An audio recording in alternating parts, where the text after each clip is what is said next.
You Owe Me One Universe by Chad Lucas. Chapter 27, A Mortal Enemy Love Story. Brian. Ezra's basement was still dark when I woke up to a gurgling in my guts. Just as I feared, Kevin's hot wings were haunting me. I slipped from my sleeping bag and rushed to the bathroom. As I was tiptoeing back to my spot, trying not to wake anyone, I froze. Ezra was so close to Victor that his hair was grazing Victor's shoulder, and his hand was on Victor's arm. Maybe Ezra just rolled over in his sleep, but it didn't look like an accident. Ezra and Victor? Together? It seemed impossible. At first. If there was one thing my anxious brain was good at, it was storing up way too much information and overanalyzing every detail. It didn't take long to connect the dots. Ezra plus Victor, the clues. 1. Ezra knew it was Victor playing piano a few weeks ago before school. 2. Victor's a musician. There's nothing Ezra loves more than music. 3. Ezra's been working on the talent show for weeks. Victor's probably in the show too. Maybe they've been practicing together. 4. Ezra's mentioned more than once that Victor's changed. 5. Victor complimented me out of nowhere last night. Was he trying to impress Ezra? 6. That whole bathroom thing was weird. Like it interrupted. 7. What did I interrupt? Were they kissing? 8. Maybe Ezra's keeping secrets. He's seemed more distant lately, like there are things he's not saying. 9.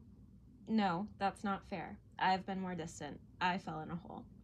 As usual, thinking too much late at night led me to a bad place. But it was true. I'd missed a lot over the winter. I hadn't been the greatest friend. It took a long time to fall back asleep. In the morning, Ezra helped Victor gather his things. Victor was trying to play it cool, even though he was in obvious pain. Maybe it was rotten to find it annoying, but I couldn't help it. Yeah, it was brave what he did last night, but he didn't have to act all tough about it. Ty, Kevin, and I waited downstairs while Ezra went upstairs with Colby and Victor when Colby's dad showed up. Without saying it, the rest of us decided we didn't want any part of that awkwardness. Eventually, Ezra came back and told us breakfast was ready. Ezra's mom has made us scrambled eggs with Trinidadian bread called coconut bake. Ty inhaled 2 pieces. It was delicious, but I could only pick at mine. I wasn't that hungry.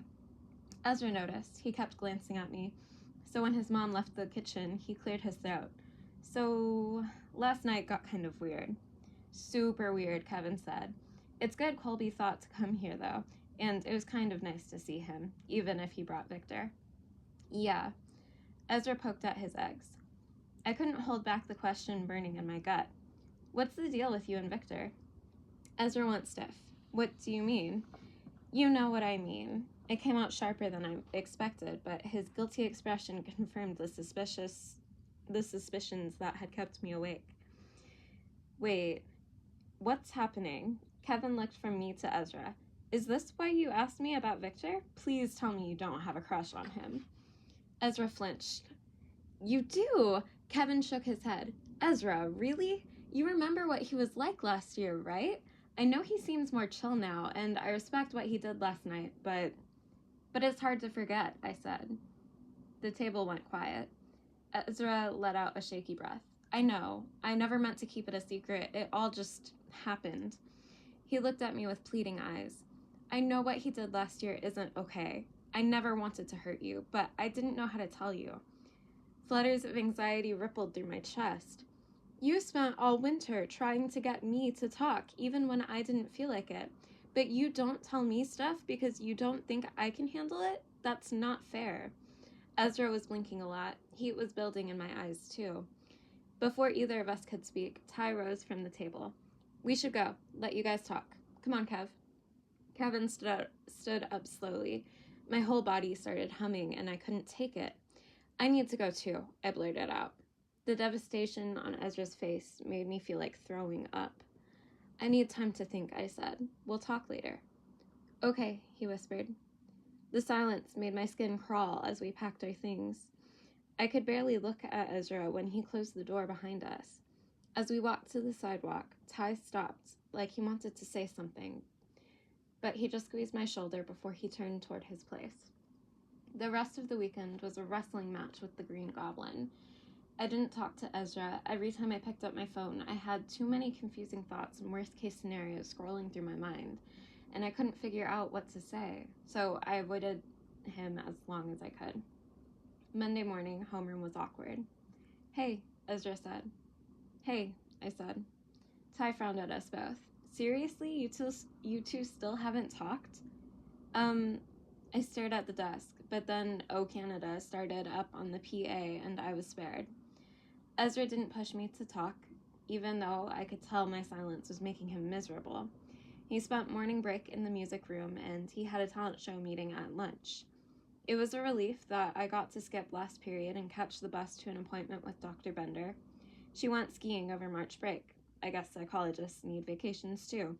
So I hadn't seen her in 2 weeks. I filled her in on how I'd been feeling better and more social lately. Mostly. "That's great. I'm proud of you," Dr. Bender said. "I get the sense there's something else on your mind, though." "Yeah," I swirled my tea bag in my mug. "It's one of those things that'll sound silly." "Let's hear it." "I think my best friend is in love with my mortal enemy." "Well, that's not silly," Dr. Bender said. "It sounds like a great hook for a novel." "Good point." She smiled and waited for me to explain. I told her about the weekend and how I'd pieced together all the things Ezra hadn't been telling me and how hurt I'd felt ever since. Dr. Bender sipped her tea. "Which part bothers you most? That he has feelings for someone you don't like, or that he didn't tell you about it?" "I don't know," I admitted. "I mean, I know he didn't start crushing on Victor on purpose, and I get why he didn't want to tell me. He's always thinking about my feelings, and I want him to be happy, but I guess I wish things were different." "Different how?" Dr. Bender leaned forward. "You can tell me if I'm off base here, but I'm guessing maybe this isn't just about Ezra and Victor." "Maybe." Dr. Bender waited. The thought I'd been pushing away sprung to the surface, and suddenly my eyes stung. The unexpected wave of emotion was a little embarrassing, but it wasn't like it was the first time I'd cried in Dr. Bender's office before, so I fought past the lump in my throat. "I kissed him. Ezra, I mean, back in November, and I didn't really feel anything," I said. "He tried not to make it a big deal, but I know it hurt him, and then I accidentally set him up with Victor the day I passed out in school, and I was depressed all winter, so naturally he wanted to hang out with Victor instead. I know I can't change any of those things, but it still feels like I made this happen. Like maybe in an alternate universe, there's a Brian who felt something magic when he kissed Ezra. Then he had a much better winter than I did, and they lived happily ever after." "I see," Dr. Bender said. "So, do you believe things would have been different if you had romantic feelings for Ezra?" "I don't know. Maybe." I grabbed a tissue for my annoyingly leaky eyes. "But I just don't feel that way about anyone. Not just Ezra, and it seems like one more way I'm different from my friends." "That's understandable," Dr. Bender said. "You get bombarded with messages at your age about what you're supposed to feel and when, don't you?" "Yeah." "Well, I promise you that you aren't the only 13-year-old who isn't sure who they're attracted to, or if they're attracted to anyone at all. And some of your peers who feel one way now might come to a different understanding later in life. That's part of the human experience." She offered me a kind smile.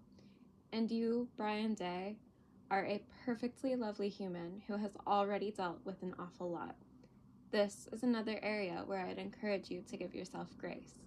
Process your sexuality at your own pace." "I guess that makes sense," I said. Hearing Dr. Bender say all that made me feel a little better. "I'm glad," she said. "Now, do you want to talk more about the mortal enemy part?" "Not really. I want to be over Victor. I thought I was. I mean, I'd barely thought about him for months until this weekend, but now I'm remembering all the awful things he did to me last year." "That's natural too," Dr. Bender said. "I know. We don't get over things all at once. You've told me that before." "Glad to hear you're paying attention. I'm very wise, you know." "Yeah, a little conceited, though." I smiled. She laughed. "Fair enough. So, what do you want to do now?" I exhaled. I think I should talk to my best friend. Chapter 28, Worst Case Scenarios, Ezra. On Monday at lunch, Maddie's smile kept growing as the crowd got bigger for our prep meeting for tomorrow night's talent show. The music room was so warm from all the bodies that Miss Burt had to open the window. "Isn't this great?" Maddie said to me. "I was worried that people wouldn't actually show up, but the show's going to be amazing." "Yeah," I said, but I didn't feel great. Today had been awful. Brian was barely talking to me. I might have blown it with him completely over Victor, and Victor wasn't here either. He hadn't texted since he left my house on Saturday. I kept telling myself he probably had a lot to deal with right now, but I couldn't help worrying that he had regrets about telling me that he liked me, and now he was avoiding me too. Everything was a mess. I was supposed to be helping Maddie run this meeting, but I couldn't focus. Fortunately, she was on top of it. She went through the order with Ty, who'd volunteered to MC the show, and T and Miss Burt gave instructions to everyone who was helping set up tomorrow. It all went fine, I guess, but as everyone cleared out, Maddie turned to me. "That's it, Victor's out. If he couldn't even show up today, we can't count on him tomorrow." "Maybe we should give him a pass. I don't think he's in school today. He had a rough weekend." "Right, 'cause he's a hero now." Maddie rolled her eyes. "You believe all that?" Word had gotten around about what Victor and Colby did on Friday. I guess a kid in the 9th grade had a sister who was there, though I suspected Colby did some talking too. "I saw him," I said. "He and Colby came to my house. He was pretty beat up." "Oh." Maddie's expression softened. "I'll text him, make sure he's here tomorrow," I said, with way more confidence than I felt. "Fine," Maddie sighed. "Look, it seems like you two are friends now, or whatever." Her eyebrows raised on the whatever, and my face went hot. "And I get it," she continued, putting her hand on my arm. "He seems great at first, but I know what he did to Alicia. I don't want that to happen to you." Thanks," I said. "But I'm all right. Let's just focus on being awesome tomorrow." "Deal. The whole show's going to be awesome, but we're going to be the most awesome." She gave me a high five, and we headed to class. I waited till the end of the day to text Victor. A flutter filled my chest as I typed, "Hey, missed you in school today. Everything okay?" It was embarrassing how relieved I felt when he replied right away. "Victor, yeah, lots of family drama this weekend, so Mom let me stay home. I'll be back tomorrow, though." Me. "Sounds intense. Want to talk about it?" Victor. "Nah, I'm okay. Thanks, though." Me. "Maddie's worried that you weren't at the talent show meeting, but I told her you'll be there tomorrow for sure." Victor. "I will. Looking forward to it. Thanks for having my back. You're the best." It was also embarrassing how many times I reread the last line. Then I got another text that made my stomach drop. "Brian, can I come over? We should talk." Brian and I sat at opposite sides of the couch in my basement. Brian was hunched forward and fiddling with the necklace Richie had given him for a birthday present last year, so I knew he was nervous. I didn't want to rush him, but I couldn't take the silence anymore. "It's okay if you're mad," I said. "I get it. I shouldn't have..." "Ezra," he cut me off. He took a deep breath. "Do you want to hear my worst case scenario?" Sure." Brian closed his eyes. "Victor turns you to the dark side. You start hating me, and you both pick on me. Like last year, but 10 times worse." My jaw dropped. "Brian, I'd never. You know that." "I do, honestly." He opened his eyes. "But that's something Dr. Bender helped me with. If I lean all the way into my worst case scenarios until they get ridiculous, then they're less scary." "Oh," I adjusted my glasses. "Well, want to hear my worst case scenario then?" "Of course." I swallowed. "Victor turns out to be a disaster, but you and Kevin and Ty and Maddie are so mad at me that you never forgive me, and I end up with no friends at all." "That's not going to happen either, I promise." Brian ran a hand through his hair. "Look, I get why you didn't tell me. and Victor and I will probably never be like BFFs or anything, but I'll try not to be weird around it if you like him. Be weird about it if you like him. I was so relieved Brian wasn't mad that I couldn't stop myself from grinning. Victor can't be your BFF. I've claimed that role for life. For life? Bold of you. You know the last F stands for forever, right? It's literally there in the title. Brian smiled. Then he fiddled with his necklace again. So, I saw Dr. Bender today, and one thing she helped me figure out was that I wasn't just worked up about you and Victor. I was still feeling bad about how I let you down when we kissed. My face went hot. That's not your fault. I know, but we should have talked about it more, I think. He looked me in the eye. It hurt, right? I swallowed. Yeah, but I didn't want to make a big deal of it because... I know. Brian slid closer to me. But you don't have to protect my feelings, okay? You can tell me stuff too. Right. Warmth filled my chest. I want to show you something. I led him to my room and brought my laptop to my bed. I played the track I'd recorded with Victor at his apartment, the night I first figured out I was crushing on him. You made that together? Brian said when it was done. It's amazing. Recording together is super fun, I said. It's weird though. We don't talk much at school, but he's different when it's just the two of us. Friday was the first time he told me how he really feels. Brian grinned. You mean in the bathroom? Did you guys kiss? I coughed. No, but we were going to? Maybe. Oh, sorry I ruined the moment. That's okay, I said. It was a weird moment and a weird night. No kidding. Now that I think about it, I'm kind of glad our first kiss wasn't in the same place where I poop.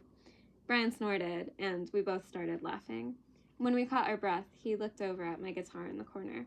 So, do I get a sneak preview of your song for the talent show? I sighed. You really want to hear it? Ezra, are you kidding? Okay, but you have to tell me if it sucks. It's not going to suck. He shoved me toward my guitar. Just play. So I did. I went to bed Monday night feeling a million times better after talking to Victor and patching things up with Brian. But on Tuesday, it hit me hard that I was going to be performing in front of a whole lot of people tonight. My body buzzed and I couldn't keep my hands still. My fingers ran through riffs and chord patterns all day. When school finally ended, I stayed to help set up to keep busy. Miss Burt directed traffic, but Maddie was in charge, marching around the cafeteria with a clipboard. Some silver streamers, strands of white Christmas lights, and fake candles from the dollar store did a surprisingly good job of giving the place an atmosphere. With the fluorescent lights off and the room bathed in a soft glow, I could almost forget this was the same room where Colby once burped the first lines of O Canada. You're really good at this, I told Maddie. You could be an event planner. Thank you, she smiled. Then her eyes narrowed as Caleb knocked over a stack of chairs with a crash. She gathered her breath to yell, but I put a hand on her shoulder. Save your voice. We're supposed to be having fun, remember? Right. She exhaled and went to deal with the mess. I headed back to the band room to tune my guitar. I was fiddling with my high E string when a voice said, "Sounds good to me." I looked up. Victor crossed the room, stiffly, like he was still sore. "How are you?" I asked. He shrugged. "Feeling better, looking worse." "No kidding," I said. His eye was purplish yellow and the lid was swollen. "How are your ribs?" He half smiled. "You want another peek under my shirt?" "Shut up!" My cheeks went warm, but I couldn't help laughing. Victor's grin got bigger. "Anyway, good luck," he said. "Not that you need it. You'll be great." "You too. You will too. You know what I mean." My face grew even hotter. Victor chuckled. Neither of us moved. The air felt tingly. A group of kids walked past the band room, and Victor turned. When he looked back at me, the grin was gone. He coughed. "Well, see you later." He left me to gather my gear. My head felt light as I made my way back to the cafeteria. The room was filling up. Kevin and Brian waved from the table where they were selling Kev's baked goods. Ty strutted in, dressed in a crisp black suit with a lime green tie and retro Jordans to match. Of course he was going to run the show in style. A hand clapped on my shoulder, and I turned to see Gabe and Brittany. "Ready to rock out?" Gabe asked. I blinked. "I didn't know you guys were coming." "We wouldn't miss it," Brittany said. "We have to catch you now before you're, famous and tickets are $50. I laughed. "I'll always save you free passes." "You'd better." Brittany lightly punched my arm, and she and Gabe went to sit with Mrs. Cleland. I headed to the front of the room and found Maddie scanning the crowd. My parents came in, and I gave them a quick wave. Maddie drew in a tight breath. "There are a lot of people here. You nervous? Are you nervous?" "Yeah, a little." My eyes drifted to Victor, sitting at a table with Colby and their buddies. I didn't tell Maddie that my nerves had changed direction. I was less worried about performing now that I was thinking about how I'd really like to kiss Victor. "Good evening, humans of Halifax," Ty said in a silky smooth voice, and the show began. Miss Burt directed a small ensemble from the 9th grade band through a few pieces to open. Then we got a juggler and a dance routine to single ladies. Caleb and Nneka did a drum and bass jam that had the whole room clapping along. I couldn't stop grinning as I watched Caleb with his arms flying and his tongue poking out of his mouth. He and Nneka were good. Maybe we should start a band together good. In between acts, Ty told jokes and roasted teachers. He scanned the crowd and pointed out our science teacher.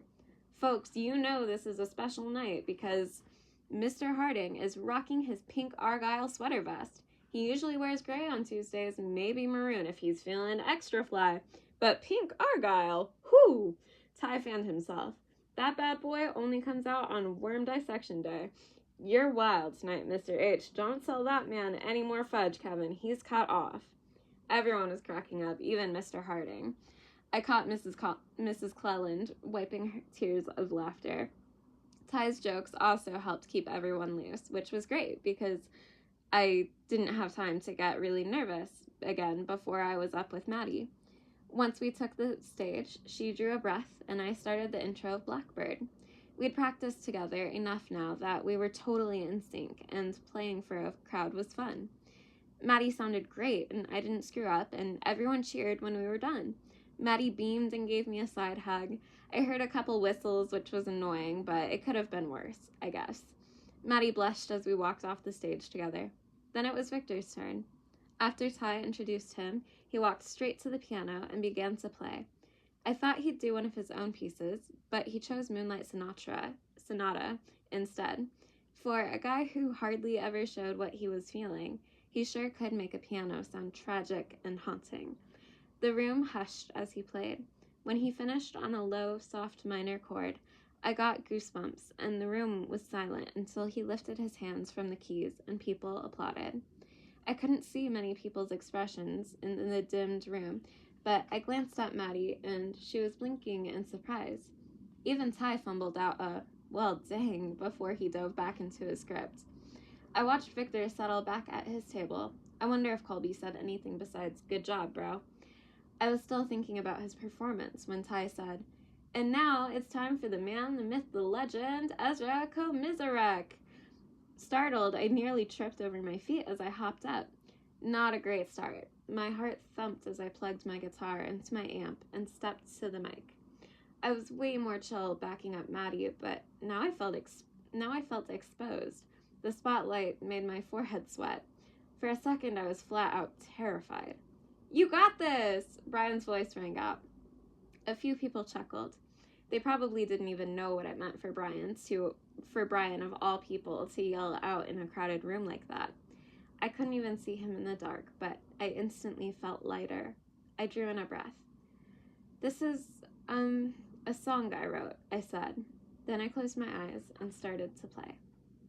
Chapter 29. Electric. Brian. Ezra was electric. The instant he started playing, he went into avatar mode and harnessed all his powers at once. His voice was full of song as he sang about holding on when the winter was long.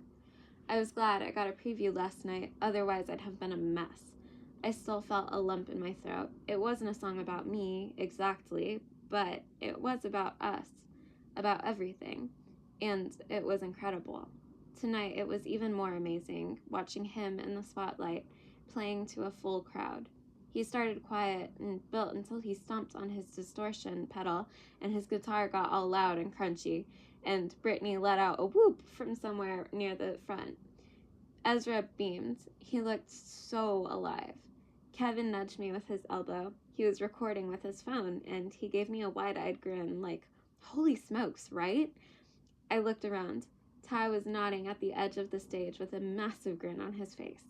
Brittany had her arms in the air. People all over the room were into it. A lot of talented kids had played tonight. I was still trying to wrap my head around Victor's performance. But Ezra was special. He had the sizzle sauce. When he finished, letting a last thundering chord ring out, we all went wild.